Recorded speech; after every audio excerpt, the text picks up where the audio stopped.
और फिर सदा के लिए सुखी होंगे। अपना एक सतलोक स्थान है, वो शाश्वतम स्थानम। गीता जी अध्याय नंबर 18 के श्लोक नंबर 62 में गीता ज्ञानदाता कहता है कि अर्जुन, तू सर्व भाव से उस परमेश्वर की शरण में जा, उसकी कृपा से ही तू परम शांति और शाश्वतम स्थानम यानी उस सनातन परम धाम को प्राप्त हो जाएगा। गीता जी अध्याय नंबर 15 के श्लोक 4 में कहा कि जब तुझे तत्व ज्ञान मिल जावे, उस तत्व ज्ञान रूपी शस्त्र के द्वारा इस अज्ञान रूप अंधकार को काट के अच्छी तरह इस ज्ञान को समझकर उसके पश्चात उस परम पद परमेश्वर की, उस परमेश्वर के उस परम पद की खोज करनी चाहिए, जहां जाने के बाद ये साधक फिर लौट कर संसार में कभी नहीं आते, और जिस परमेश्वर ने सारे ब्रह्मांडों की रचना की है। और गीता ज्ञानदाता कहता है कि मैं भी उसी की शरण हूं, वो वही पूजा के योग्य है। और अपने विषय में गीता ज्ञानदाता 4 अध्याय के 5वें श्लोक में कहता है कि अर्जुन, तेरे और मेरे बहुत जन्म हो चुके हैं, तू नहीं जानता, मैं जानता हूं। गीता अध्याय नंबर 2 के श्लोक 12 में कहा कि अर्जुन, ये मत समझ कि ये राजा लोग तू और हम अभी वर्तमान में हैं, अब हम पहले भी जो जन्मे थे और आगे भी होंगे। इससे सिद्ध है कि गीता ज्ञान दाता वो स्वयं भी नाशवान है, जन्म मृत्यु होती है। गीता जी अध्याय नंबर 4 के श्लोक नंबर 9 में गीता ज्ञान दाता कहता है कि मेरे जन्म और कर्म दिव्य हैं, अलौकिक हैं। जन्म तो होता है लेकिन वो कुछ अलौकिक है। और गीता जी अध्याय नंबर 10 के श्लोक नंबर 2 में गीता ज्ञानदाता ब्रह्म अर्थात काल बोल रहा है श्री कृष्ण जी के शरीर में। वो कहता है कि मेरे जन्म को, मेरी उत्पत्ति को ना ऋषि जन जानते, ना ये देवता जानते, ना ये सिद्ध जानते, क्योंकि ये सब मेरे से ही उत्पन्न हुए। अब इससे सिद्ध हो गया कि गीता ज्ञानदाता का जन्म तो हुआ है, लेकिन ये ब्रह्मा विष्णु महेश आदि देवता और ऋषि नहीं जानते, क्योंकि इसकी संतान है। अब पिता की उत्पत्ति को संतान नहीं बता सकता, दादाजी बतावे, उसकी डेट ऑफ बर्थ भी बता देगा। ऐसे ही पूर्ण परमेश्वर परम अक्षर ब्रह्म कबीर भगवान ने आकर के इस काल भगवान की ब्रह्म की उत्पत्ति, इसका डेट ऑफ बर्थ भी बता रखा है हमारे को।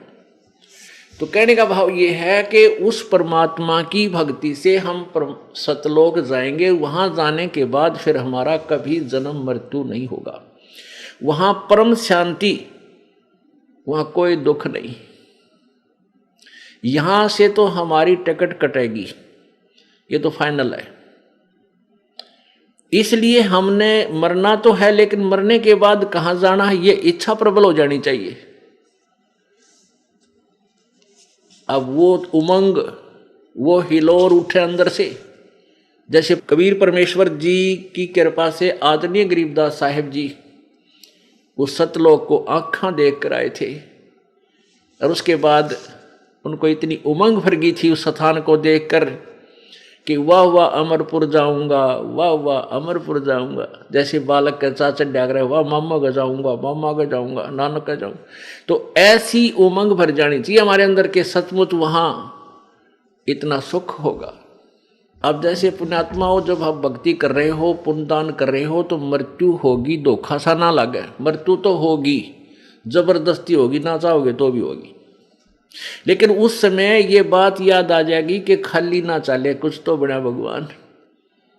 जैसे बच्चा विद्यार्थी सारा वर्ष पढ़ता है, तैयारी करता है, एग्जाम आ जाते हैं तो घना ना डरता हो, और जिसने किताब बैठा गया ना देखी मस्ती मारता इंडिया, वो तो कांपन लग जाए, कुछ ना लिखा हुआ याद होगा वो भी भूल जाता है। तो ऐसे हम अब भक्ति आप जी कर रहे हो, ये व्यर्थ नहीं जाएगी, नहीं तो फिर भगवान के सारे शास्त्र फेल हो जाएंगे। लेकिन यदि आप मर्यादा में रहते हुए सद्भक्ति करते रहोगे तो ये फल आपको मिलेगा जो परमात्मा ने बता रखा है, इसको कोई टाल नहीं सकता। इस तरह आपने दृढ़ विश्वास करके इस मार्ग पर लगना है। संसार कुछ भी कहे, वो तो जनता बोली, उसको पता नहीं, ज्ञान नहीं, वो तो आपके विषय में कुछ भी बोल सकते हैं। ना उनका दुख माने और ना उनका कहने तक अपने मार्ग से विचलित हो, इतनी बात याद अवश्य रखें। और कोशिश हो कि उनको भी इस मार्ग पर लाने की चेष्टा करो। वो भी आप ही के भाई बहन सतलोक से आए हुए एक ही पिता की संतान है। हमारा कोई शत्रु नहीं है, कोई भी शत्रु नहीं है। और कोई भी आपके साथ कोई 19-21 कर रहा है तो वो काल करवा रहा है आपको अशांत करने के लिए। तो ठीक है, अपना बचाव अवश्य करे, किसी तरीके से वो अपना बचाव करे और भक्ति करता रहे। उसको शत्रु वाले दृष्टिकोण से ना देख करके एक पागल कुत्ता समझ ले। अगर पागल कुत्ते से कैसे बचा जाता है वो सारे तरीके अपनाए रखे, बस इतनी सी बात। अब क्या बताते हैं, ऊंचा दिसे धौलरा ये मांडी चीती पोले, एक हरि के नाम बिना यो जम मारेगा रोल। यो काल रोल मार रहा तुम्हारी, तुमने बहका रहा है, मूर्ख बना रहा है, तुम्हारे साथ धोखा कर रहा है। ये बढ़िया बढ़िया कोठी तेरी, ये बेटी तेरी या कार तेरी, नहीं, तेरा तो अपना शरीर भी नहीं है। हाँ ठीक है, जिन बच्चों का आपके साथ संयोग है, इनको एक धनी के बच्चे जानकर, एक मालिक के बच्चे जानकर इनकी परवरिश कर, इनकी सेवा कर, जो तेरे योग्य है, जो तुझे सौंपी गई है। वो किस दृष्टिकोण से करे बच्चे अपने बच्चों का पालन? जैसे एक नौकरानी, इस दास ने देखा जब ये नाम उपदेश मिला, ये ज्ञान प्रभु का मिला, उसके बाद आंखें चार हो जाती है इंसान के। तो हर एक प्रक्रिया देखा करता था कि जहाँ हमारा ऑफिस था उससे एक कोठी छोड़कर दूसरी में एक बहुत बड़ा अच्छा सेठ रहता था, कोई फैक्ट्री का मालिक। उसकी एक लड़की थी 7-8 वर्ष की, और उस बच्ची का जो स्कूल था वहाँ से ज़्यादा यानी 5-10 किले दूर होगा, 2000 फुट की दूरी पे। तो एक नौकरानी रखी हुई थी स्पेशल उसी लड़की के लिए। वो उसको खाना बनाती थी, उसकी इच्छा अनुसार जो भी वो चाहती थी वो खिलाती पिलाती थी, नहवाती धोवाती थी, और उसको कपड़े पहनाकर स्कूल की ड्रेस, और उसको वहाँ छोड़ कर आती थी और छुट्टी होते ही लेकर आती थी। गर्मियों के दिनों में वो क्या करती थी, वो नौकरानी एक छोटी सी छतरी लेकर के उस बेटी पर, उस बच्ची पर तो छाया रखती थी और स्वयं धूप में चलती थी, क्योंकि उसके मालिक की बेटी है वो।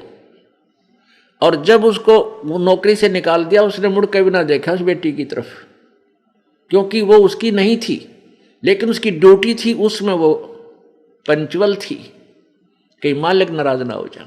तो ये जो बच्चे बेटा बेटी आपके संस्कारवश आपके पास आए हैं, तो आपने इनको मालिक के दिए हुए मालिक के बच्चे, और आप उनको उस परमेश्वर का नौकर जानकर सेवा करके देखो इनकी, तो फिर आपकी ठीक है, थोड़ा बहुत लगाव बच्चे में बन जाता है, लेकिन वो 2 दिन पीछा पर खत्म हो जाता है। जिसको ये हरदम यादसगी के तेरे नहीं है, अभी तो हम अपने मानते हैं इनको, और यहां बिगाड़ होता है। ये सोच ले ये अपने हैं ही नहीं। एक लेवा एक देवा दूतम, कोई किसी का पिता न पूतम, ऋण संबंध जुड़ा एक ठाठा, अंश में सब 12 बाटा। बहुत से प्रमाण परमात्मा ने बहुत से ऐसे उदाहरण दिए हैं, एग्जाम्पल दिए हैं, जिससे हम अपना दिल रोक सकते हैं, डांट सकते हैं, और परमात्मा के चरणों में दृढ़ हो सकते हैं। उनको अपनाना चाहिए। ये फार्मूले होते हैं जिनसे ये प्रॉब्लम हल होया करते। इन प्रॉब्लम्स को सोल्व करने के ये तरीके हैं, और ऐसे ही होंगे, और किसी तरीके से ये हल हो ही नहीं सकता। जो परमेश्वर ने आकर के स्वयं उसकी जो है ना समाधान बताए हैं, हमने उन्हीं का पालन, उन्हीं का प्रयोग करना पड़ेगा, तब हम इस एग्ज़ाम में सफल होंगे।